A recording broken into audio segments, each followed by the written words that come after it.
Assalamualaikum warahmatullahi wabarakatuh. Perkenalkan, saya Kurota Ayun dari kelas MPID akan mempresentasikan tentang kontrol diri. Yang pertama adalah pengertian dari kontrol diri.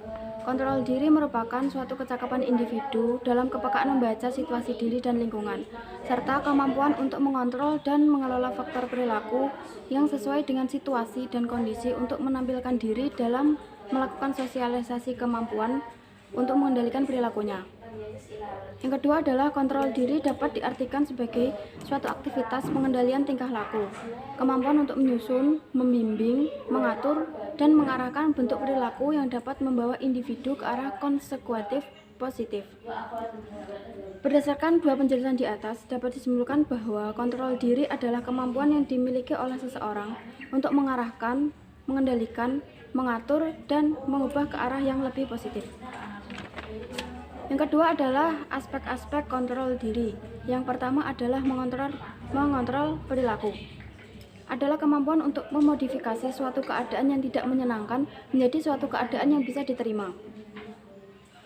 Yang kedua adalah mengontrol kognitif, yaitu cara seseorang dalam menafsirkan, menilai, atau menggabungkan suatu kejadian dalam suatu kerangka kognitif. Mengontrol kognisi merupakan kemampuan dalam mengilah informasi yang tidak diinginkan untuk mengurangi tekanan. Mengontrol kognisi diartikan sebagai kemampuan individu dalam mengendalikan diri untuk mengolah informasi yang tidak diinginkan dengan cara menginterpretasi, menilai, atau menghubungkan suatu kejadian ke dalam suatu kerangka kognitif sebagai adaptasi psikologis untuk mengurangi tekanan yang dihadapi. Yang terakhir adalah mengontrol keputusan, yaitu kemampuan seseorang untuk memilih dan menentukan tujuan yang diinginkan.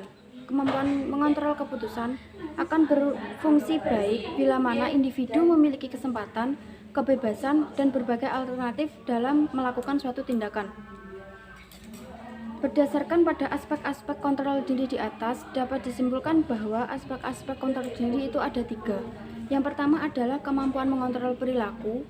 Yang kedua adalah kemampuan mengontrol kognitif yang mencakup kemampuan melakukan penilaian. Dan yang terakhir adalah memperoleh informasi serta kemampuan mengontrol keputusan. Yang terakhir adalah faktor-faktor yang mempengaruhi aspek kontrol diri. Yang pertama ada faktor internal dan eksternal.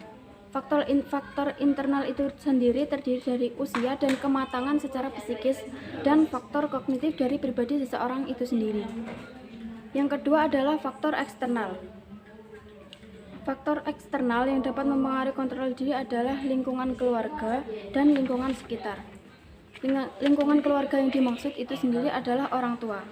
Hubungan dengan orang tua membuktikan bukti bahwa ternyata orang tua mempengaruhi kontrol diri terhadap anak-anaknya. Orang tua yang mendidik anak-anaknya dengan keras dan otoriter akan menyebabkan anak-anaknya kurang dapat mengendalikan diri dan serta kurang peka terhadap peristiwa yang dihadapi.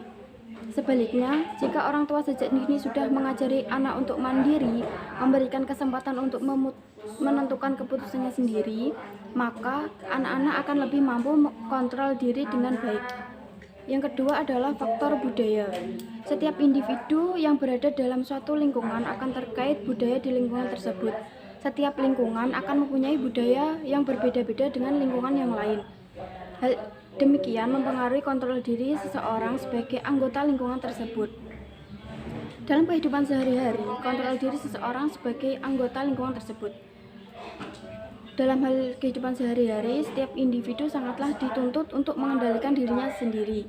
Hal tersebut karena manusia ialah makhluk sosial yang tidak bisa berdiri sendiri tanpa bersosialisasi tersebut. Dan yang terakhir adalah implementasi kontrol diri itu sendiri terhadap dunia pendidikan. Yang pertama adalah bagi pendidik. Seorang pendidik harus bisa mengontrol diri saat suasana kelas tidak terkendali. Dan bagi siswa adalah tidak mengucapkan perkataan yang sekiranya dapat membuat guru jengah atau terluka. Dan yang ketiga adalah bagi kepala sekolah menghargai pendapat orang lain, seperti saat rapat rutinan mingguan yang dilakukan oleh sekolah. Seorang kepala sekolah itu harus bisa menghargai pendapat orang lain saat orang lain mengemukakan pendapatnya. Dan saat evaluasi, jika ada kesalahan yang terjadi pada guru, maka kepala sekolah harus memberitahu atau menegur dengan perkataan yang baik, sekiranya yang tidak membuat guru tersebut terluka sehingga mengakibatkan guru itu minder. Sekian presentasi dari saya. Apabila ada kurang lebihnya, saya minta maaf yang sebesar-besarnya. Akhirul kalam, wabillahi muwaffiq ila aqwamit thoriq. Wassalamualaikum warahmatullahi wabarakatuh.